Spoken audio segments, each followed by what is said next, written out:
to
Energy is ours.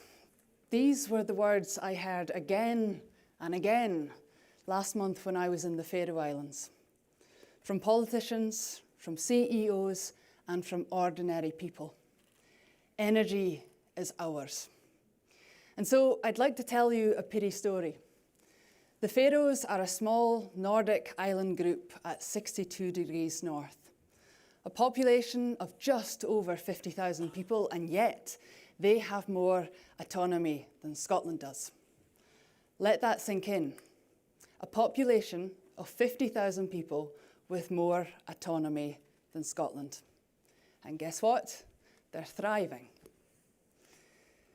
The Faroes have 100% community-owned wind farms. Every profit, every penny goes back into their communities, investing in innovation, in grid resilience, and in infrastructure. Their wind farms are small, dispersed, and integrated. Their national energy company sees it as their job to keep prices low and affordable. When I was there recently, I asked the CEO how many people in the Faroe Islands are in fuel poverty. And he looked genuinely confused back at me, and he thought it was a trick question. He told me, Hannah Mary, I don't understand. Because here's the thing, fuel poverty doesn't exist in Faroes. Now compare that to my home, the Shetland Islands. We host one of the largest onshore wind farms in the whole of Europe, privately owned, 103 turbines across the spine of Shetland, frequently curtailed, and 25% of our community is in fuel poverty.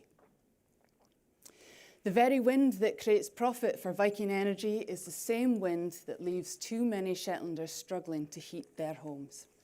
And this is a story told many times over Scotland. Something doesn't add up. Something is deeply broken.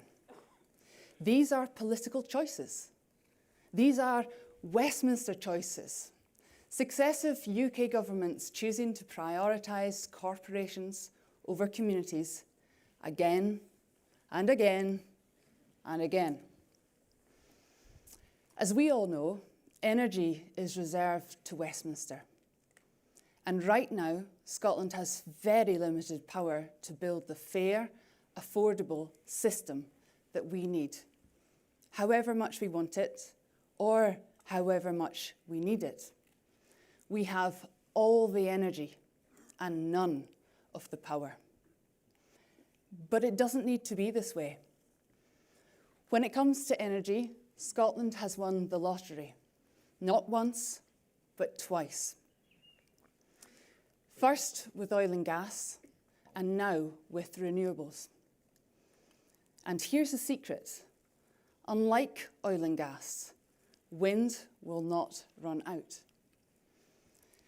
Scotland's energy must be in Scotland's hands. We need to treat energy as a public good, something that drives down bills. We need to back our homegrown supply chain with local content requirements. If we're going to build offshore wind, it must coexist and not compete for space against our native family-owned fishing fleets. We need rural and island communities to feel in control, with industry welcomed on their terms. And most importantly, we need to move away from community benefit to community ownership.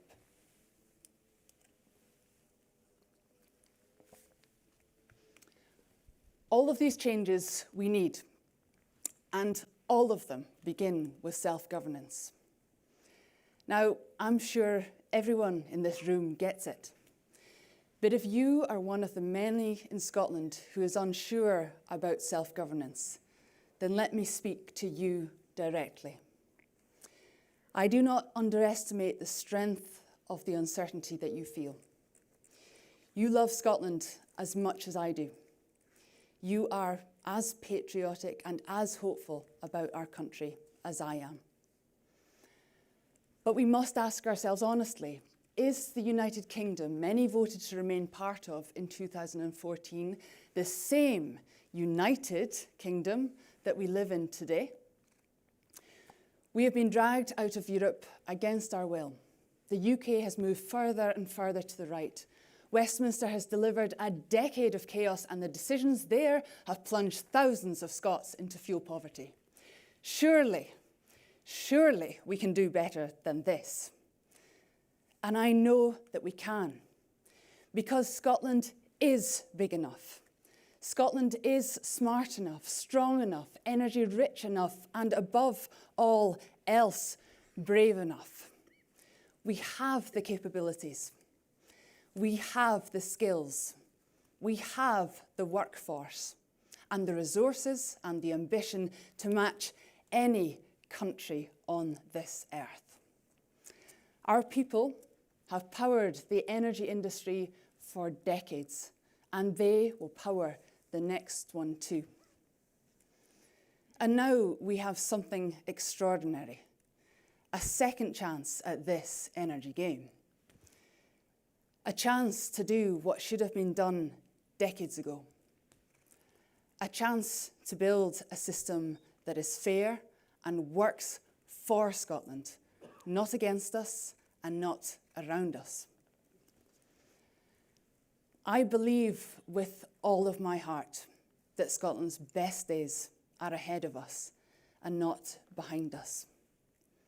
But only if we choose them, and only if we choose them together.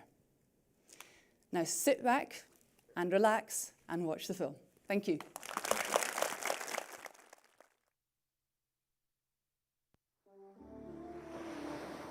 This is a true story of two nations, shaped by the same sea, the same weather, and the same energy beneath the waves, yet led down two very different paths.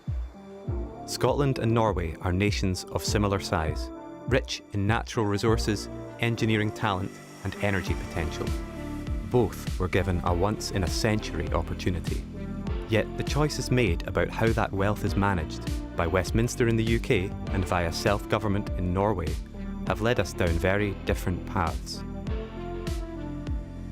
North Sea oil was discovered in Scotland's waters. Despite promises of prosperity, the Westminster government allowed private companies to control Scotland's oil wealth, directing profits and taxes south of the border. In a report from 1974, economist Gavin McCrone predicted oil wealth could make Scotland one of Europe's richest countries. Westminster governments chose to suppress this information, keeping Scotland's true potential hidden away from the public. Across the North Sea, Norway also discovered oil. They nationalised the resource, created a state-owned oil company, and ensured profits benefited their citizens, not just private firms. When Thatcher came to power, the UK was rich from Scotland's North Sea oil. But rather than save it for the future, her government rolled out tax cuts to the wealthy and privatised public assets. Scotland's potential had been squandered. In the 90s, Norway created an oil fund, investing the profits to fund schools, healthcare, pensions and jobs long after the oil is gone. By the 2000s, Scotland was well on the path of devolution, but decision-making on energy was reserved to Westminster. The windfall from Scotland's oil was frittered away on day-to-day spending. Norway, on the other hand, grew their fund into one of the world's largest, investing billions to support public services and ensure shared prosperity for future generations. Thanks to Scottish Government support for renewables, Scotland generates more green electricity than it uses. However, despite being one of Europe's most energy-rich nations, Scottish families face some of Europe's highest energy bills. Westminster decisions continue to keep prices high and divert profits elsewhere. In the 1970s, the SNP ran the It's Scotland's Oil campaign. The premise was simple. The vast oil wealth being drawn from Scotland's waters should benefit the people of Scotland. It was a warning that if control over those resources stayed in Westminster's hands, Scotland would miss the chance to build lasting prosperity. Half a century on, that warning has proved true. While Norway used its oil revenues to create the world's largest sovereign wealth fund, investing in public services, renewables and future generations, Westminster squandered Scotland's share, leaving communities without the long-term benefits that energy wealth should have brought. Now, history risks repeating itself. Scotland once again stands at the heart of a new energy revolution, this time in renewables. We generate more clean electricity than we consume, yet pay some of the highest energy bills in Europe. The lesson is clear. When decisions are made in Westminster, Scotland's resources work for others. When decisions are made here in Scotland, they can work for us. With independence, we can lower household energy bills by over a third. We can enshrine communities with a right to up to 20% of ownership of onshore wind projects. And we can create energy savings for businesses of at least 1/3, increasing competitiveness and making Scotland an even more attractive location for investment. Two nations, one resource, two different choices. Norway's future was built with its own hands, and Scotland's can be too. You just need to vote for it. It's time for a fresh start with lower energy bills. It's time to vote SNP.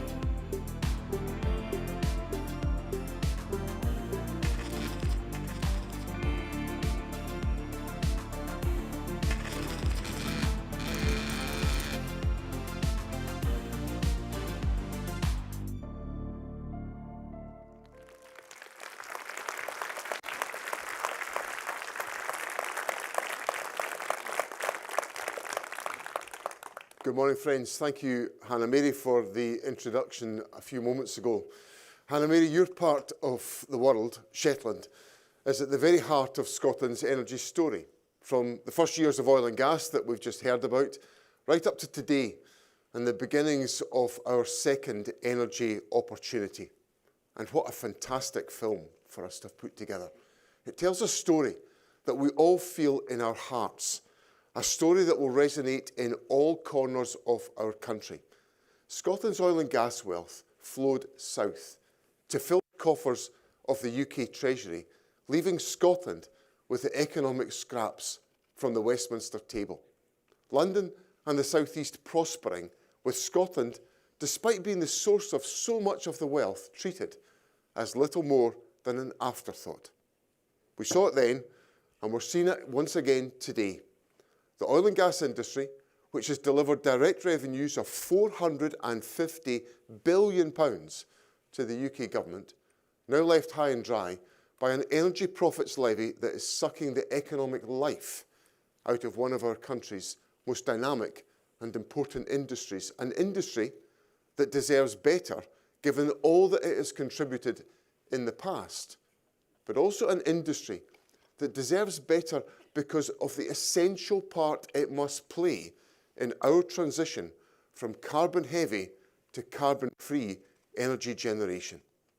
And let's be clear, the oil and gas industry is not just the rigs, it is the service vessels, the supply chains, the engineers, the geologists, the designers, the researchers, the office workers, the hotels, cafes, restaurants, a whole ecosystem of economic activity, a network of routes deep in all parts of Scotland, but above all in Aberdeen, the North East and the Northern Isles. Deep roots in our society, but also in our national psyche.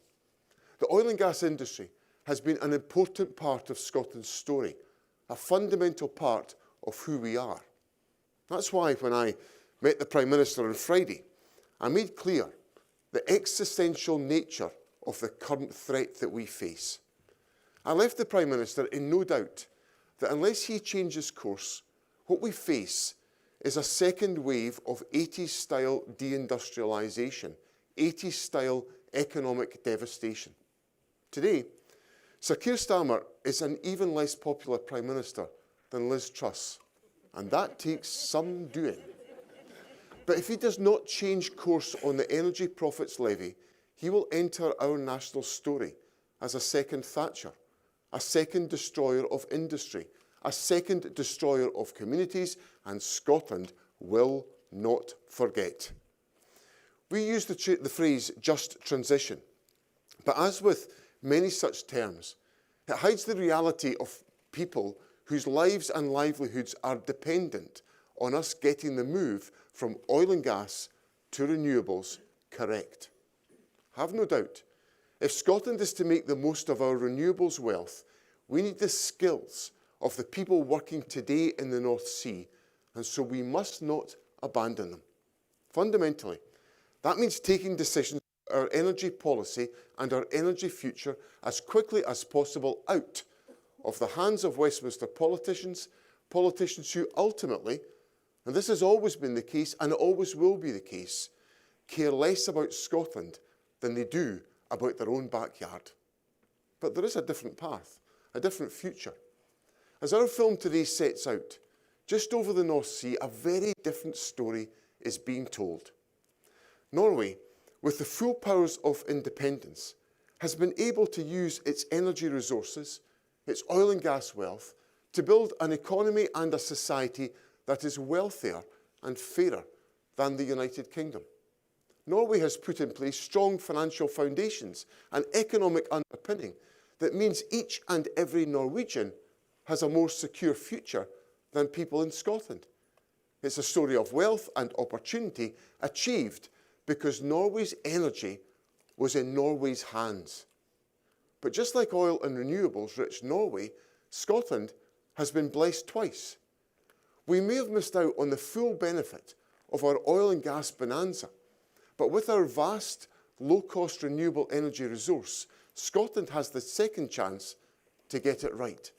A second chance to repair the damage being done right now by a Westminster approach that serves London and the South East while happily sacrificing Scotland and our North East. You, like me, will have heard people from the islands and the Highlands to Galloway and the South West asking, why more wind farms? Why more pylons? When the energy being generated is doing so little for Scotland as it flows once again down south and we face sky-high energy costs.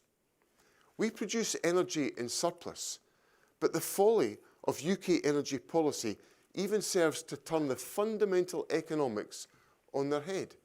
A surplus of low-cost energy in Scotland should mean and must mean not ever higher bills, but low-cost energy for the people of Scotland for good. Friends, we speak of independence as the fresh start that Scotland needs. A fresh start from the chaos of a Westminster system that is fundamentally broken and broken beyond repair.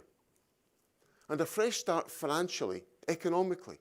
A fresh start because with Scotland's future in Scotland's hands, our nation, our fellow citizens, can finally see the benefit of our vast energy wealth. No more should Scotland's energy and energy wealth simply flow south, because just as it was Scotland's oil, today we say loud and clear, it's Scotland's energy. And this time, let us say this so that Westminster can be in no doubt. The full benefit of our energy wealth must be felt by the communities who have wind farms in their backyard, by households struggling to pay their bills, by businesses the length and breadth of our country with the potential to prosper and to grow. In short, the full benefit of Scotland's energy wealth must be felt by the people of Scotland. And that is why today we set out the opportunity that exists for Scotland if we choose independence. Independence just like Norway. And like Norway, using our energy wealth to deliver a true transformation of our society and our economy. We know from analysis produced for Ofgem that a different policy approach would enable Scotland to have the lowest wholesale electricity prices in Western Europe. As we set out in the paper published today, by selling that low-cost electricity into other markets at a profit, by increasing storage capacity, including pump hydro storage, to end the folly of generators being paid not to produce electricity, And by removing unnecessary costs like the UK's nuclear levy, we can deliver big benefits here in Scotland. That includes being able to lower household electricity bills by over 1/3, a big saving for families across Scotland, offering the real hope that cost of living pressures will finally begin to ease. The opportunity to give communities a real stake and a share in the profits from the wind farms being built in their area. That will become a requirement of onshore developers to do so. And the opportunity to deliver a crucial competitive advantage for Scottish industry, for Scottish companies, and deliver savings for our hospitals and schools with their electricity costs cut by at least 1/3 too. Think what that will mean for our National Health Service. Less money spent on energy bills means more money to spend on doctors and nurses, on more operations and appointments. And have no doubt, a policy of low energy costs for Scottish businesses can be as transformational for our country and its prospects as the policy of low corporation tax was for Ireland. With a commitment to delivering low energy costs as the backdrop of our national economic strategy, we can also make every Scottish business more competitive than it is today, creating new jobs, better paid jobs, opening up new opportunities for investment, innovation and growth. We can attract new business to our shores. We can become one of the most attractive locations on the planet for the high-tech, energy-intensive industries of the future, enabling us to turbocharge our nation's economic prospects. Friends, an energy-rich Scotland must mean energy-rich Scots. We know what is possible. We can see it just across the North Sea in Norway. Let's not miss this second opportunity to transform our nation. Let's not let Westminster take the decisions and also take Scotland's wealth, because it is Scotland's energy, it is Scotland's opportunity. And I say to each and every person in this country, it is your energy and your opportunity too. We will be better off with independence, better off with Scotland's future and Scotland's energy in Scotland's hands. That is the fresh start that only independence offers. It's the fresh start our nation can choose in May next year, and it can do so only by voting for the SNP. Thank you very much.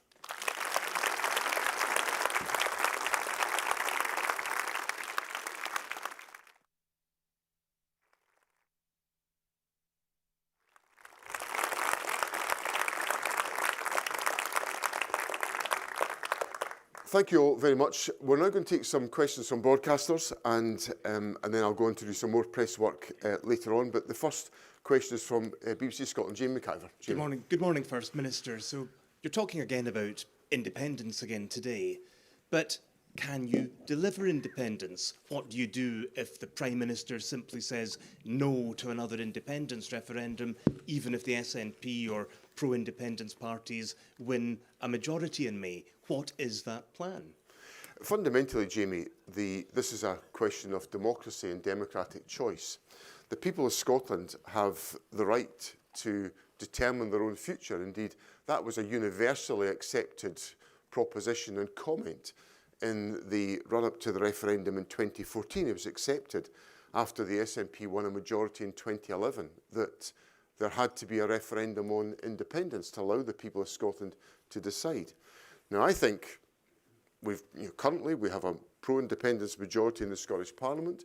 That should be enough, in my view, for us to have a referendum on independence, but that has been resisted by the UK government. So the lesson I take from that is that we've got to demonstrate emphatic support for the proposition of independence, and we do so by electing a majority of SNP MSPs at the election in May. And fundamentally, the people of Scotland take into their own hands the question of Scotland's future, just as I seek to say to the people of Scotland, one of the opportunities of independence today is to take our energy future into our own hands and determine the best course of action that we take as a consequence.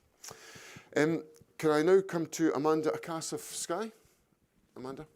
Hello, Amanda Acass, Sky News.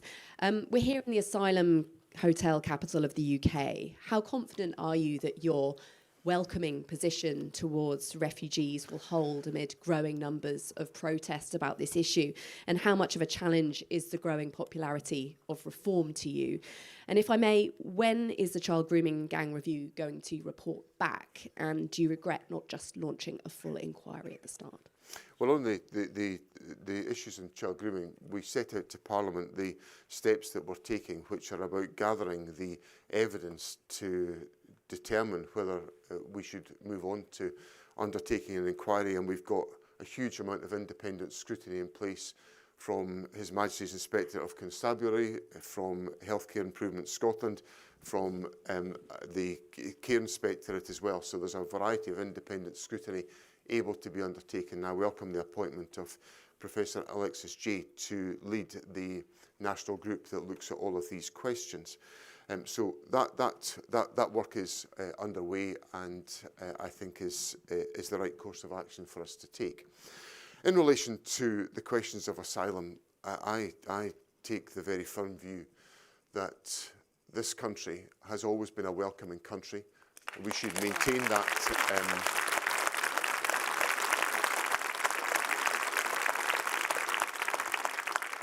It is part of who we are, and we should reflect that in the way in which we take forward our approach and our support for people who seek asylum in our own country. I think the protests that are taking place at the accommodation for asylum seekers are appalling. I think some of the language that is... there's language on these banners that I just find absolutely wholly and totally contemptible and hostile.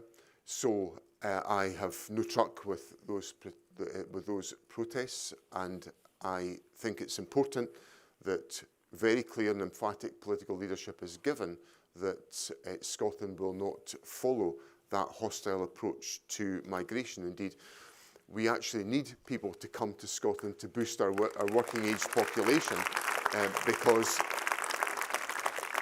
of some of the challenges that we face. So that's where I stand. I'm not going to change my mind. I think it's the important stance of principle that reflects the people I lead in this country. And of course, there are people that are supporting reform, and I will challenge reform. I will go up against reform and what they say. I will stand firm in exercising that political leadership. And I'm quite sure I speak for the majority of people in Scotland in the process.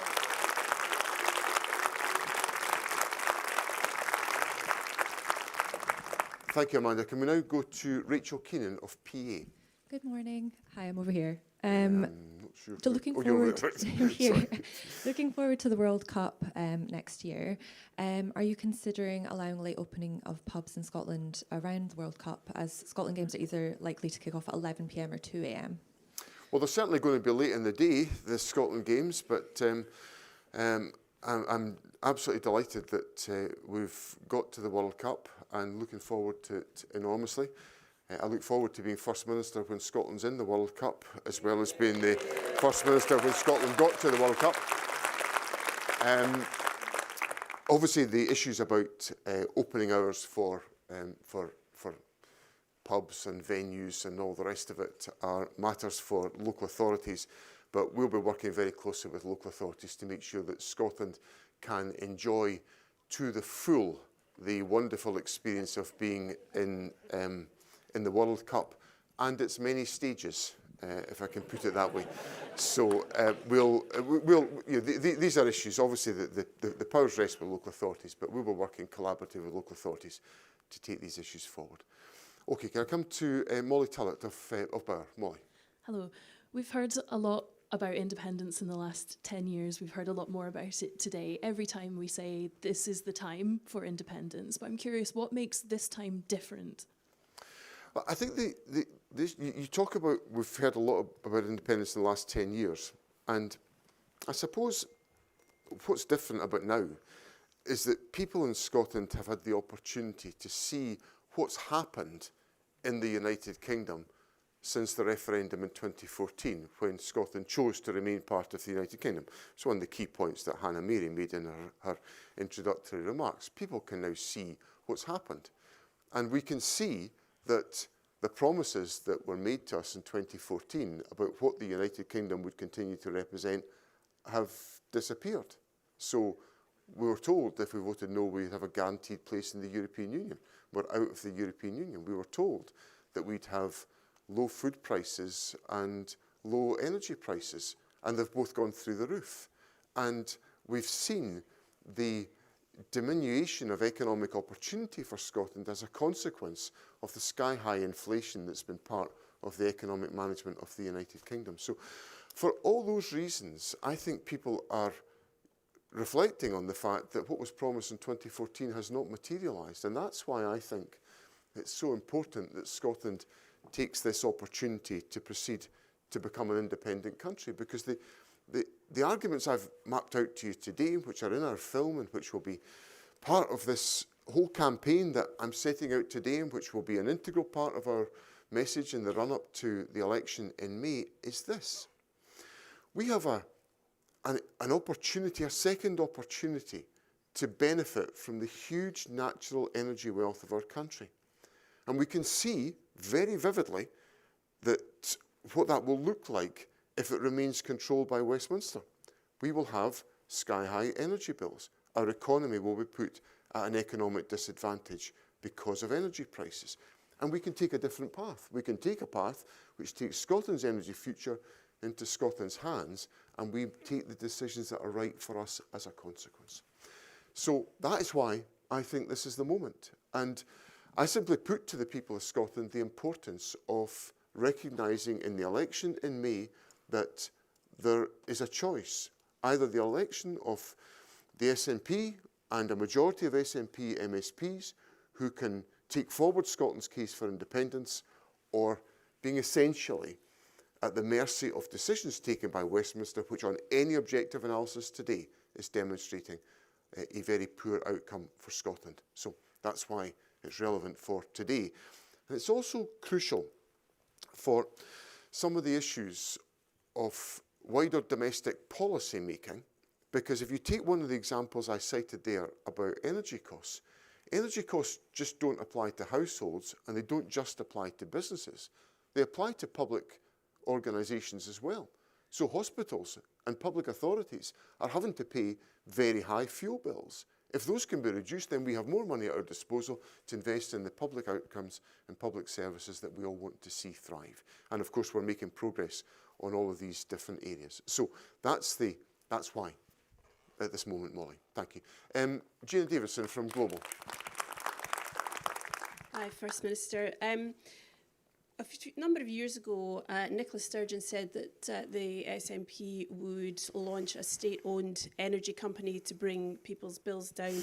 That didn't happen. We saw Labour last year pledge £300 off people's electricity, gas bills. That hasn't happened. Why should anybody trust anything a politician says to them about cutting their fuel bills, particularly when you're basing it on something as disruptive to maybe investment in the energy sector as independence? Well, I think on the question of investment, Gina, we've got an indisputable energy opportunity in Scotland, and it's a product of our natural environment and our natural geography.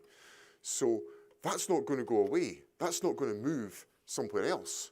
It's not going to be relocated to some other place. It's here.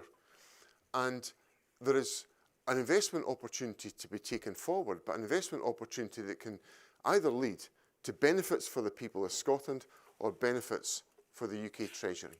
And I'm simply saying to people in Scotland, here is an opportunity for us to ensure that the benefits of Scotland's energy wealth are used and deployed to benefit the people of Scotland, rather than to make the mistake, which I think happened post-1970s, of the energy wealth of Scotland in oil and gas being used to benefit the UK Treasury and Scotland be left as an afterthought. So the opportunity is there for people in Scotland, and it's up to people in Scotland to decide whether they wish to pursue that opportunity. Now, in terms of the substance of how can we reduce those energy costs. I've mapped out in what I've said today the different elements that play into that, whether that's about the removal of the nuclear levy, which is going to be increasing household bills in this country, or whether that's the constraint payments that are put in place because we don't have adequate storage in place, or the various other measures that we can take to strengthen our opportunity. That all is available to people in Scotland if we have control. And that's what it all comes down to. And that's why the argument is compelling for people in Scotland. Can I come to Susanna Blair now from EFE? First Minister, if the SNP wins in May, what will be the timeline for the next step towards independence? Well, obviously, if we win the election in May with an overall majority, I will be taking forward the steps to make sure that Scotland is able to determine her own future, and to do that with urgency and with impetus, because Scotland's democratic wishes must be respected, and that's precisely what will happen if the people of Scotland elect a majority of SNP MSPs in May, just as it happened in 2011. And the democratic arguments in favour of making sure that that is the case, of guaranteeing the people of Scotland the right to determine their own future, are indisputable arguments that will be at the heart of the approach we take as a government. Now, the last broadcasting question is from Catherine Nutt of Broadcasting Scotland. Hi. Catherine? Hi, over here. Over here, sorry. So, yeah, right. Hi, we've talked a lot about the promises that we're making whenever you get in, or if you get in. What would be the first policies you'd put in place if Scotland went independent? Oh, well, there's a variety of measures that we would take forward, but making sure that the energy wealth of Scotland is used to benefit the people of Scotland is a fundamental underpinning of our economy, because that affects households, it affects businesses, and it affects public sector organisations. And if you look at the challenges that we face as a country today about the cost of living, about the sustainability of the public finances, but all of these different questions, so much of it is anchored on the cost of energy. It's a fundamental factor in the prosperity and the prospects of our economy. So what I want to make sure is that we use our powers wisely and effectively to create a new future for the people of Scotland, and getting on with getting Scotland's energy into Scotland's hands is right at the heart of that, because that then enables us to take forward a whole range of other measures that can support individuals in our society. We live in a country where we have high levels of fuel poverty. High levels of fuel poverty will obviously drive the levels of child poverty that exist within our society, and you know from the priorities of my government, we are absolutely focused on doing everything within our existing powers to eradicate child poverty. We're making significant progress in that endeavour. We've now got lower child poverty in Scotland than the rest of the UK, a 9% gap in those levels. We've got a falling level of child poverty, and child poverty at a 30-year low in Scotland today. I want to continue, I will do everything I can as the First Minister of the Scottish Government, operating within my devolved responsibilities to lower that level of child poverty. But a significant contributory factor would be if we could reduce fuel poverty and ensure that families were better supported, and that opportunity only opens up with independence. Right, that's the broadcasting questions.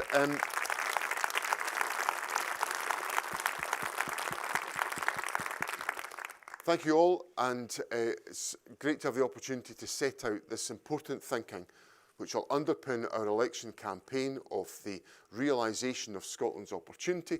I look forward to sharing this message more widely around the country. I'm really grateful to you for coming along this morning. Thank you, and I look forward to sharing this message with you and the people of Scotland in the months to come. Thank you very much.